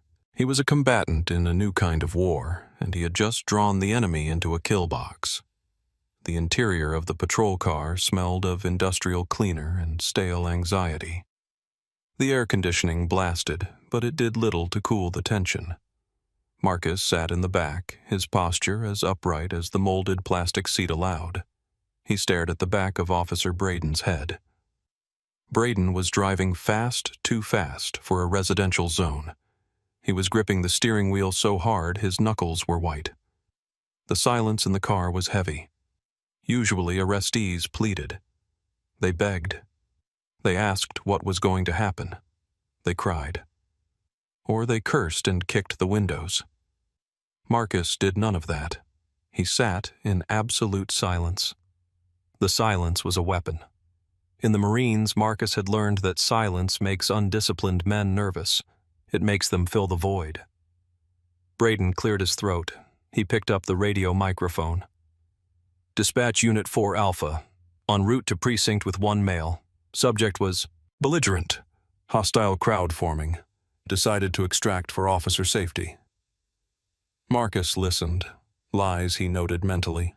Belligerent, hostile crowd. The crowd was two old ladies and a guy in pajamas. Braden was building a narrative. He was trying to cover his tracks on the recorded line. Braden glanced in the rearview mirror, meeting Marcus's eyes. Marcus held the gaze. He didn't blink.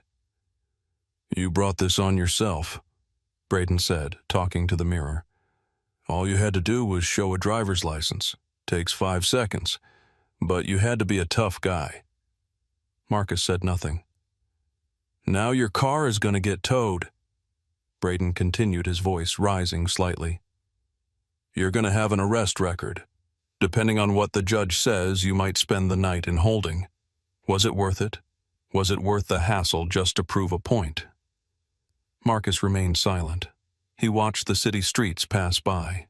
He saw the familiar landmarks of the town he had lived in for 40 years. He had fought for this country. He had lost friends in deserts on the other side of the world for the ideals of freedom and liberty. And here he was, handcuffed in the back of a car by a boy who treated the Constitution like a suggestion. "You deaf," Braden snapped. "I'm talking to you." "I am exercising my right to remain silent," Marcus said. "As you instructed me to do." Braden slammed his hand on the steering wheel. "Fine, be that way." Braden turned up the volume on the police scanner, trying to drown out the oppressive quiet, but the silence from the back seat felt louder than the radio chatter. Braden started second-guessing himself.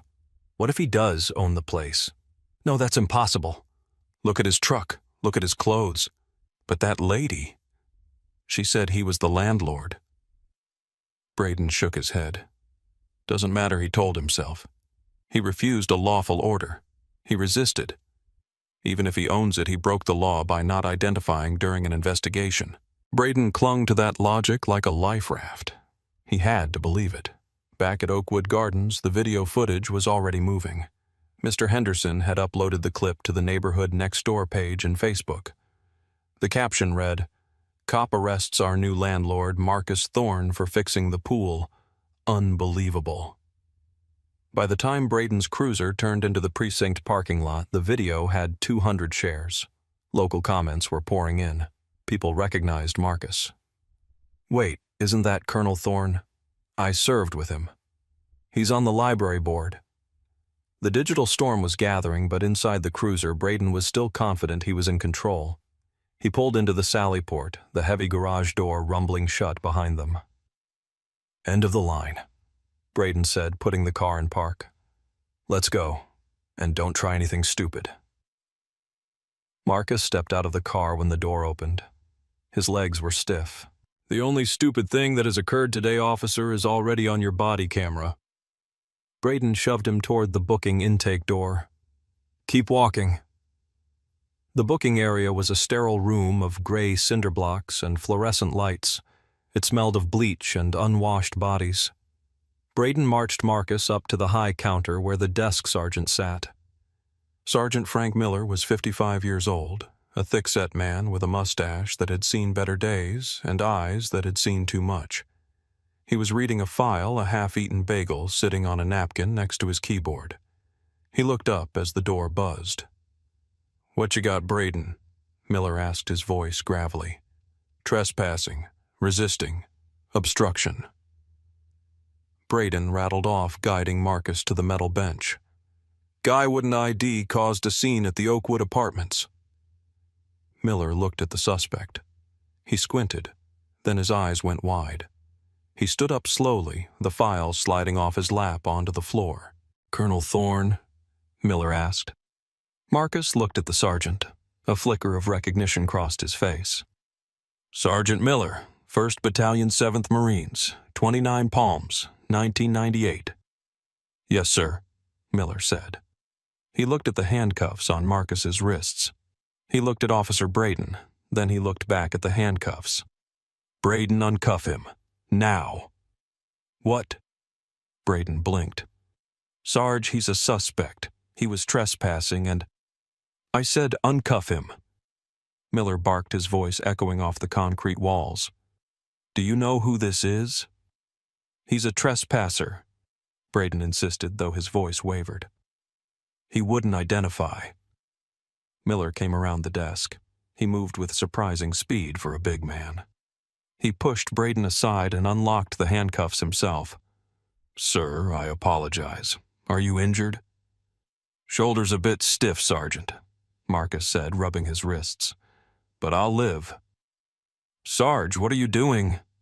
Braden protested. "You can't just release him. I have charges." "You have a headache, Braden. That's what you have," Miller growled. He turned to Marcus. "Sir, I need to process your personal effects just for the log, even if we're kicking this loose. Do you have ID?" "In my back pocket," Marcus said. "And in the canvas satchel the officer took from my truck." Braden had thrown Marcus's work bag on the counter. Miller opened it. He pulled out a leather wallet. He opened it and laid the driver's license on the counter. Marcus Aurelius Thorne, Address 124 Oakwood Drive. The address matches the location of arrest, Miller said, glaring at Braden. He didn't show me that, Braden stammered. He refused. Miller reached back into the bag. He pulled out a thick stack of papers clipped together. It was a property deed. The blue stamp from the county recorder's office was dated yesterday. Miller held up the deed. Braden, can you read? Yes, Sarge. Read this line, grantee. Braden leaned in. Braden. His stomach dropped through the floor. Grantee Marcus A. Thorne, LLC. He bought the building, Braden, Miller said, his voice dangerously low. You arrested the owner of the property for trespassing on his own property. The room went silent. The other officers in the booking area stopped what they were doing. They looked at Braden. It was the look you give a man who has just walked off a cliff. I didn't know, Braden whispered. He looked like he was wearing work clothes. He wouldn't answer me. He doesn't have to answer you. Miller slammed the deed onto the counter. The sound was like a gunshot. That is the law. Unless you have RAS, he doesn't have to say a damn word. And being black at a pool is not RAS. I need to speak to the watch commander, Marcus said quietly. And I want a copy of the incident report, the booking sheet, and the body camera footage preserved immediately. I'll get the lieutenant, Miller said. Braden, go sit in this break room. Don't speak to anyone. Don't write anything. Just sit there and pray you still have a job tomorrow. Braden looked at Marcus. For the first time, the arrogance was gone. In its place was pure, unadulterated fear.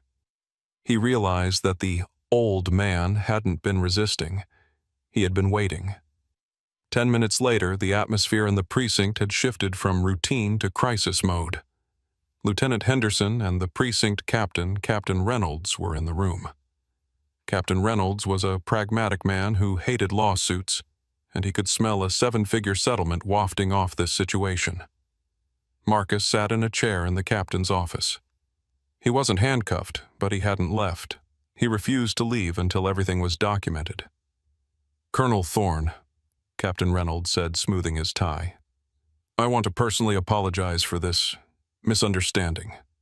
Officer Braden is young. He made a judgment error. We are going to expunge the arrest record immediately. It'll be like it never happened. You're free to go with our deepest apologies. It was the standard play. Apologize, erase, make it go away. Marcus didn't move. Captain, with all due respect, it did happen, and we are not going to pretend it didn't. Sir, we can handle this administratively, Reynolds pressed. We'll discipline the officer. I am sure you will, Marcus said, but that doesn't address the violation of my Fourth Amendment rights, or the assault, or the kidnapping. Kidnapping. Come on, Colonel, that's a stretch. Reynolds forced a laugh. He took me against my will without probable cause. That is the definition of kidnapping, Captain. The badge does not grant immunity from the basic definitions of criminal acts. Marcus reached into his satchel and pulled out a notepad. I want the preservation order for the footage signed by you right now. I want the names of every officer who was on scene, and I want Officer Braden's disciplinary history. I can't give you personnel files, Reynolds said, his tone hardening. My lawyer will get them in discovery then. Marcus stood up. I am filing a federal civil rights lawsuit under Section 1983. Unlawful search and seizure, excessive force, false arrest. And I am suing the city, the department, and Officer Braden personally. The captain's face paled. Colonel, let's be reasonable.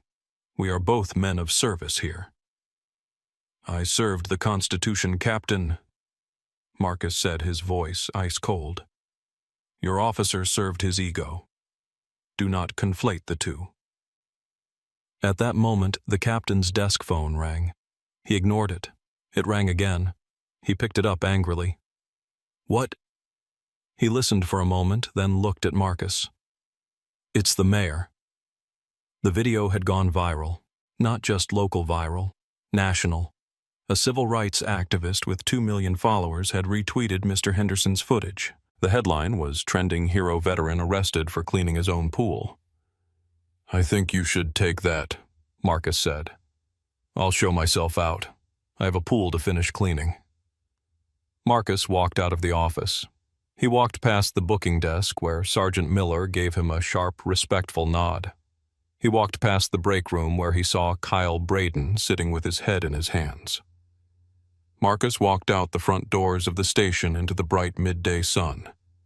He took a deep breath. He didn't feel happy. He didn't feel triumphant.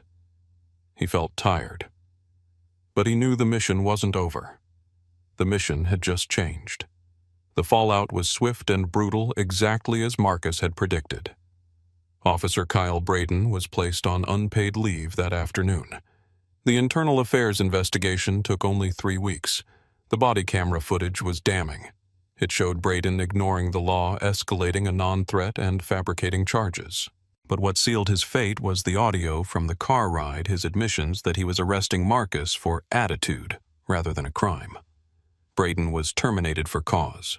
He tried to fight it through the union, but the Fraternal Order of Police looked at the viral video and quietly declined to fund his defense. They knew a loser when they saw one. The lawsuit took a year. The city settled before trial. They knew a jury would destroy them. The settlement was for $1.2 million. But the money wasn't the point for Marcus. 6 months after the arrest, Oakwood Gardens was transformed. The vagrant landlord had gone to work. The money from the lawsuit didn't go into Marcus's retirement fund. It went into the complex. It was Memorial Day weekend. The sun was shining.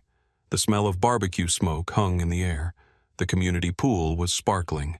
The water was crystal clear. New lounge chairs lined the deck. A brand new splash pad for the kids sprayed water in colorful arcs. And right by the gate where Officer Braden had tried to bully a man he deemed lesser, there was a new sign. It didn't list rules. It didn't say, "No trespassing."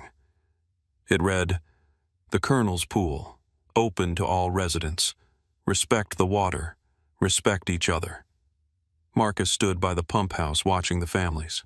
He saw Mrs. Gable reading a book under a new umbrella. He saw kids splashing. He saw Mr. Henderson grilling hot dogs. "Looks good, Colonel," a voice said. Marcus turned. It was Frank Miller, the desk sergeant. He was in civilian clothes. "It's getting there, Frank," Marcus said. "You know Braden left town," Miller said, watching the water. "Moved to Idaho. Can't get a job in security." "Consequences," Marcus said simply. "You could have kept that money, you know." Miller gestured to the lavish renovations. "Bought a boat." "I have a boat," Marcus smiled. "I needed a community. You can't build a community if people are afraid to come outside. I wanted them to know that this is their home, truly theirs." Marcus looked at the diverse group of people swimming in his pool.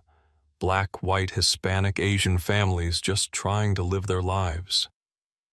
"Ownership isn't just about a deed, Frank," Marcus said quietly. "It's about responsibility.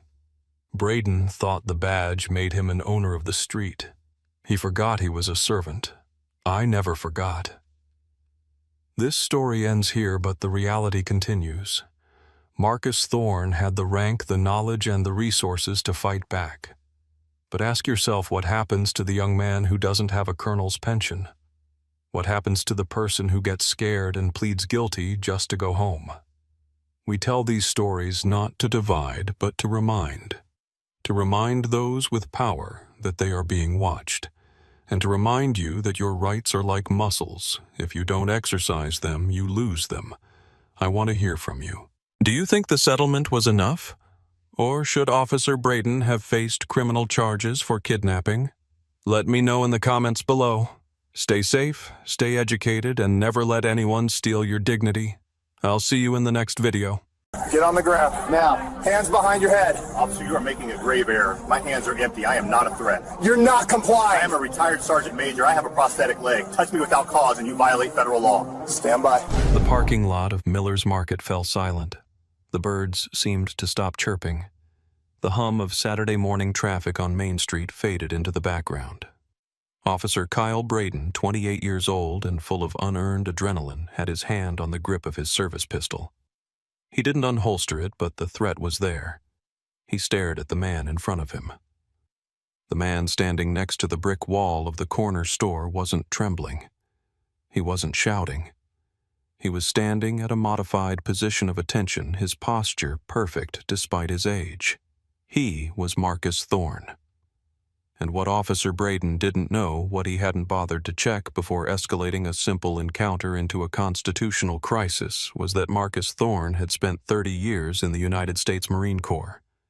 He had led men into combat in 3 different decades. He had been awarded the Purple Heart for taking shrapnel to the shoulder and back while pulling a radio operator out of a burning Humvee in Fallujah. Marcus Thorne had commanded thousands of Marines. He had negotiated with tribal warlords. He had stared down enemies far more dangerous than Officer Kyle Braden. And now, he was about to become the plaintiff in a civil rights lawsuit that would shake the foundations of this town's police department. Before we dive deeper into this infuriating and absolutely shocking story of authority gone wrong, I need you to do something for me. Drop a comment right now and tell me where you are watching from. Your country, your state, your city. And if you believe that our veterans deserve respect, not harassment, go ahead and hit that subscribe button. You do not want to miss how this story ends.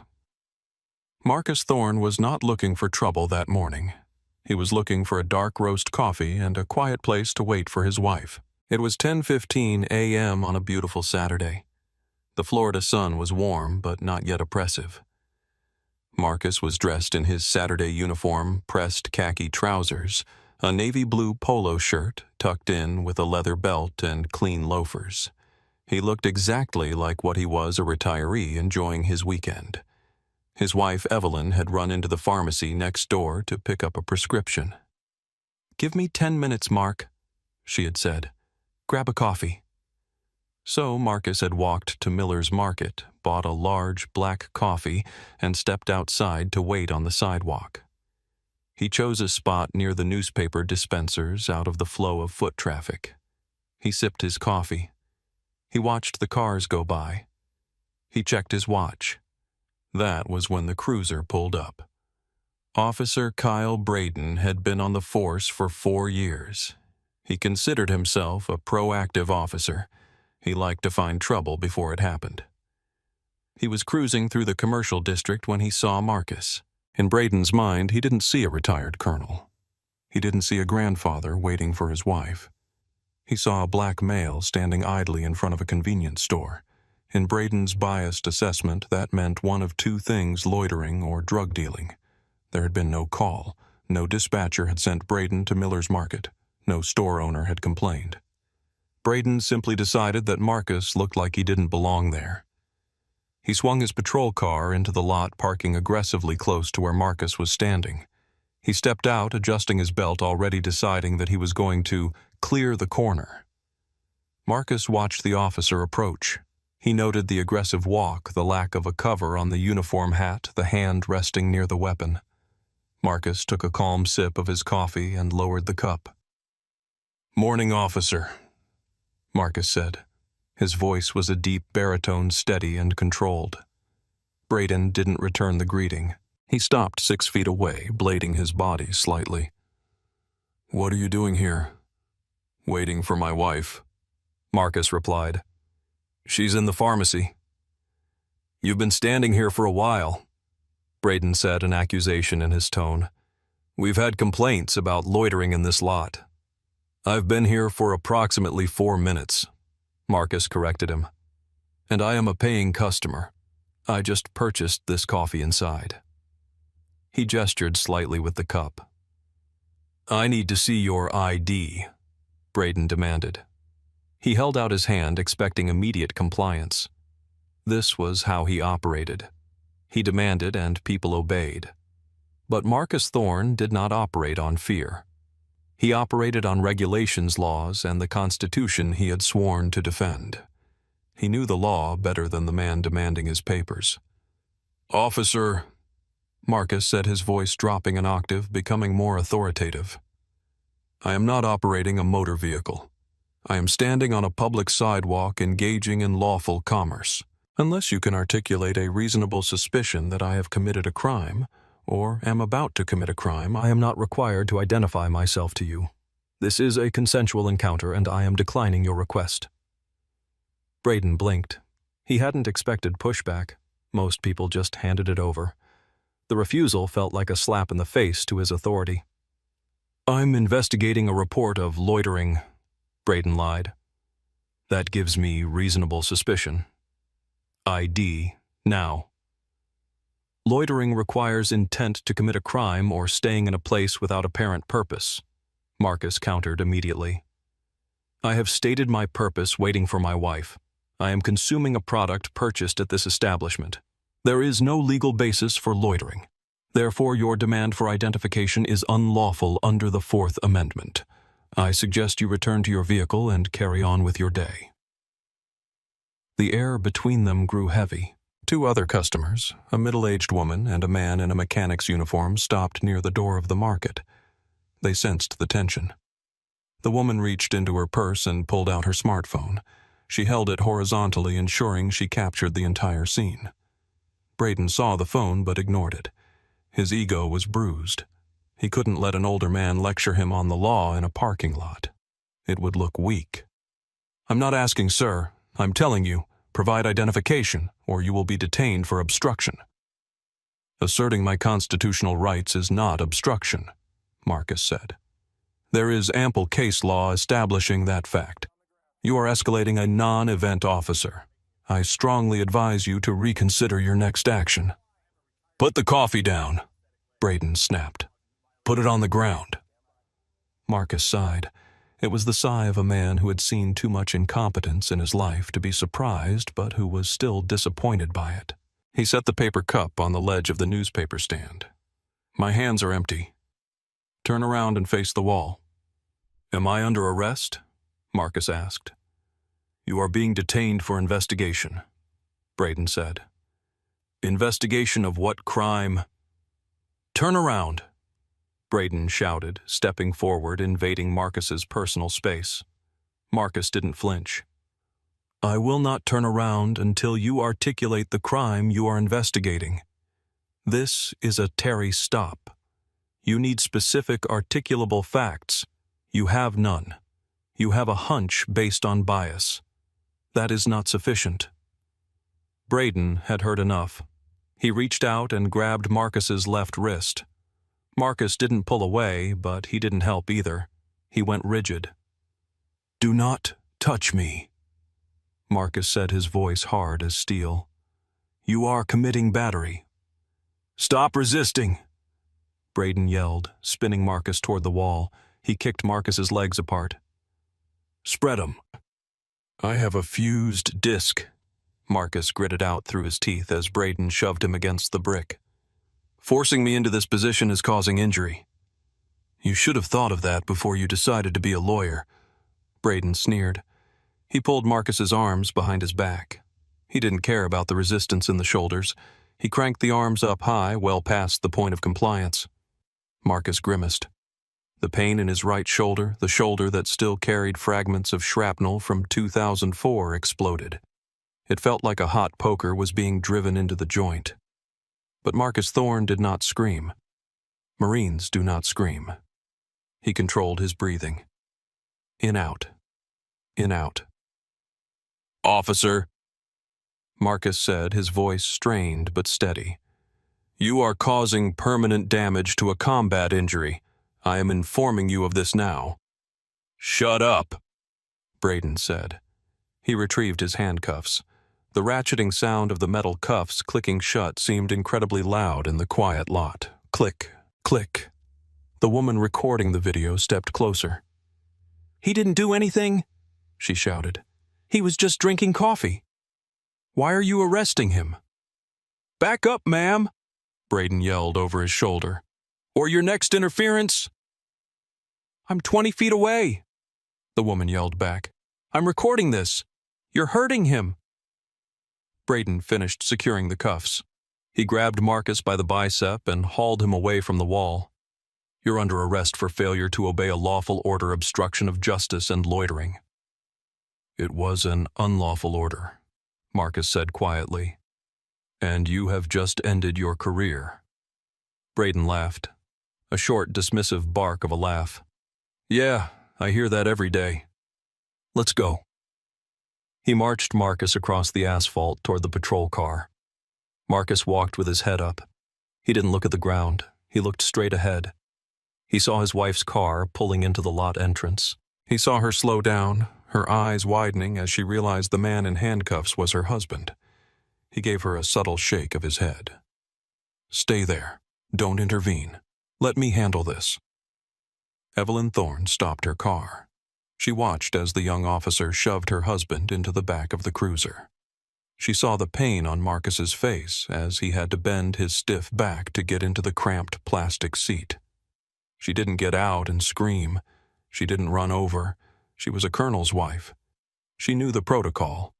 She pulled out her phone and dialed the family attorney. Inside the patrol car, the smell was a mix of stale sweat and vinyl cleaner. Marcus sat awkwardly, the handcuffs digging into his wrists, his shoulders throbbing with a dull, sickening ache. Braden got into the driver's seat. He was breathing hard, the adrenaline dump making his hands shake slightly. He adjusted the rearview mirror to look at Marcus. Comfortable? Braden asked sarcastically. Marcus met his eyes in the mirror. Comfort is irrelevant. Proper procedure is what matters. You failed to verify. You failed to de-escalate. You escalated based on ego and bias, and now you have falsely arrested a retired federal officer. Braden hesitated. Federal officer, I retired from the United States Marine Corps with the rank of colonel. I currently serve as a security consultant for the Department of Defense. My credentials are in the wallet you are going to process at the station. Braden's stomach did a small flip, but he pushed the fear down. People lied all the time. Sure you are, Braden said. And I'm the King of England. He put the car in gear and drove out of the lot. The drive to the precinct took 15 minutes.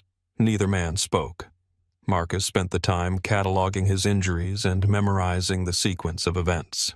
He replayed the conversation in his head, ensuring he remembered the exact wording Braden had used. Loitering. Failure to comply. When they arrived at the precinct, Braden pulled into the sally port. He hauled Marcus out of the car. The walk to the booking area was humiliating, designed to break the spirit. But you cannot break the spirit of a man who has survived the things Marcus Thorne had survived. They entered the processing area. Behind the high desk sat Sergeant Thomas Kowalski. Kowalski was 55, thick around the middle, with a mustache that had seen better days. He was tired. He was 10 months away from retirement. He looked up as Braden wrestled Marcus toward the bench. Kowalski's eyes narrowed. He looked at Marcus. He saw the haircut, high and tight gray, but precise. He saw the shoes. He saw the bearing. Then he looked at Braden. What do we have here, Kyle? Kowalski asked. Refusal to identify. Loitering. Obstruction. Braden rattled off. Guy thinks he's a lawyer. Gave me a hard time in the Miller's Market lot. Kowalski looked back at Marcus. Sir, turn around so I can uncuff you for processing. Braden unlocked the cuffs. Marcus brought his arms forward, slowly wincing as the blood rushed back into his shoulders. He rubbed his wrists. Deep red indentations circled the dark skin. Empty your pockets, please, Kowalski said. Place everything in the bin. Marcus reached into his back pocket and pulled out a slim leather wallet. He placed it in the plastic tray. Then a handkerchief. Then a set of keys.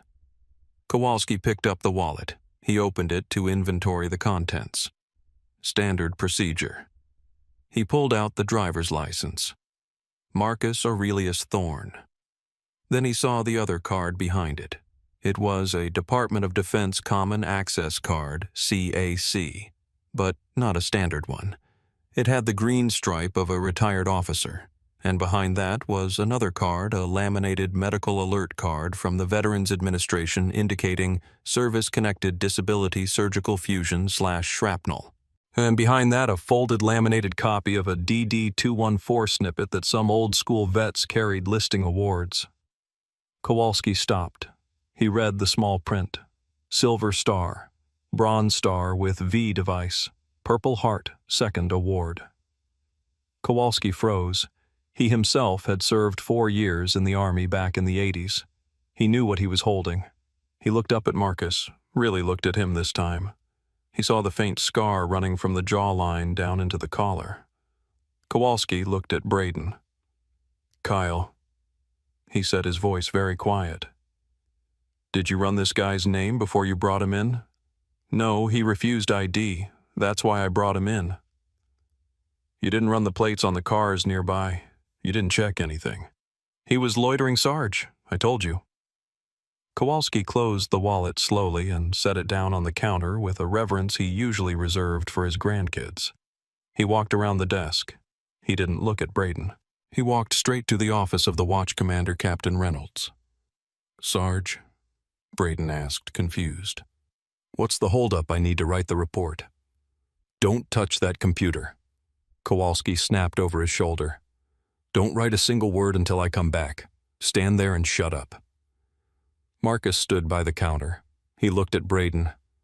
"He knows," Marcus said simply. "Knows what?" Braden asked, though his voice wavered.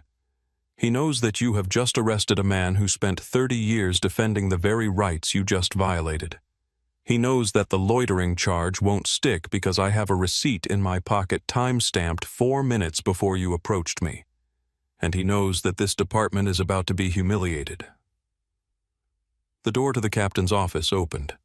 Captain Reynolds walked out, followed by Kowalski. Reynolds looked furious.